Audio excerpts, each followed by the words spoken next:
In the 1980s, science brought us electronic mail. The concept was a strange one for sure.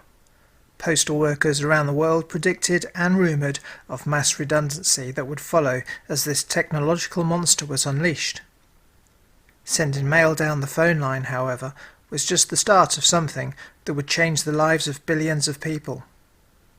In the early 1990s, the internet was revealed. By the mid-1990s, the internet had grown to an unprecedented rate in both business and private sectors. Towards the end of the 1990s, the internet had become a frontier that many likened to the Wild West. No one really knew what they were doing, but the visionaries saw the internet as a goldmine, and those few began to exploit it. Many followed in their footsteps, and a frenzy took hold amongst many corporate giants that threw money recklessly at the dot-com industry, which soon burst and caused the loss of billions of dollars around the world. The internet continued to grow at an increasing rate, and as it did, the profiteers and scoundrels came out of the woodwork, using smoke and mirrors to divisively take money from the naive internet newbies that wanted to pan for their own gold in this new Wild West frontier. Marketeers knew that there was good money in ranking at the top of search engines, and it wasn't hard to work out the search engine's algorithms. Up to and around 2005, all you had to do to rank at the top of the search engines was to basically spam thousands of web pages with your anchor text keywords that linked back to your own site, and you would rank. The problem was that this became widely known, and soon thousands of marketers were creating hundreds of millions of pages of utter garbage across the internet, so as to get their sites ranking. But this worked, and then came the battle to throw millions of spam links, and the future of the internet was looking bleak. From 2005 onwards, Google's lead as king in the search engine has been firmly established. And whilst they took the lead in the search engine prominence, they also did so with the battle against the dark side of the internet. In 2010, Google had the lion's share of the search market and were truly king of the search engines. However, the spam issue needed to be addressed, and the Google headquarters plan were underway to take effect on and defeat the black hat and marketing community that had been spamming the internet for fast financial gain. Ever since the mid-1990s, unscrupulous marketers had been littering the internet with super spam, garbage beyond imagination, and in volumes that far outweighed any decent content on the internet. Google had to respond. If left unchecked, the internet would eventually become useless and unusable, and Google's fortunes would be ruined. In February 2003, Google launched their first algorithm update, and it was called Boston.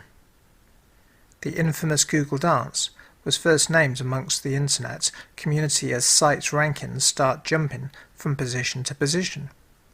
It seemed like every month from then, Google launched a new update, which performed various functions. They were getting good at perfecting their processing.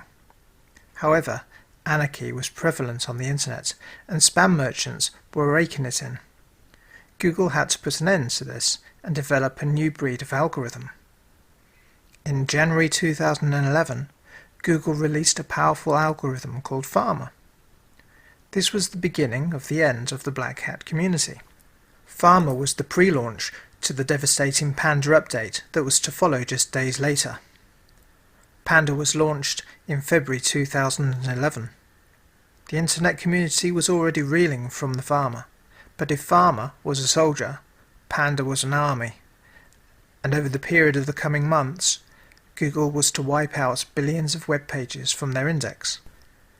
And those that had sites of a standard and quality that Google were hunting would see their rankings plummet.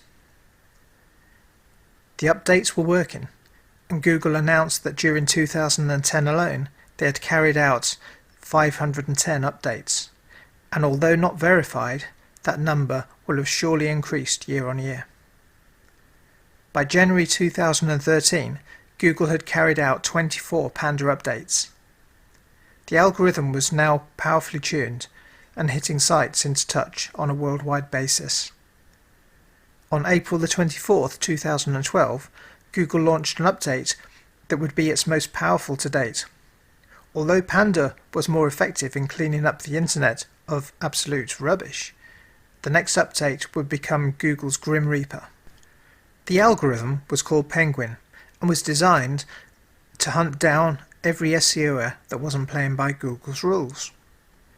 Penguin was programmed to seek out and penalize sites that were clearly manipulating Google's ranking algorithm. The sites that got hit the hardest were those that had been doing blatant SEO for years. These sites would be punished to the point they would probably never rank again.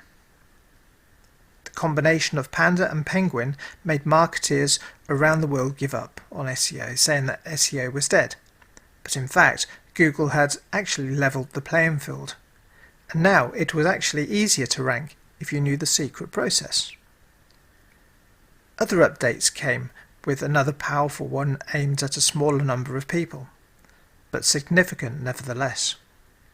EMD was one of those. It was launched on the 27th of September 2012. This update was to hit those exploiting the ranking effectiveness of an exact match domain. On the 20th of August 2013, Google surprised the SEO community by creating a new ranking algorithm. This was completely replacing the existing algorithm. The new algorithm was called Hummingbird. Hummingbird did away with all the Panda and Penguin and EMD updates, and included the best working parts from all of them into its new design, and added some new highly intelligent factors that would help provide the searcher with the most relevant search results that Google had ever delivered.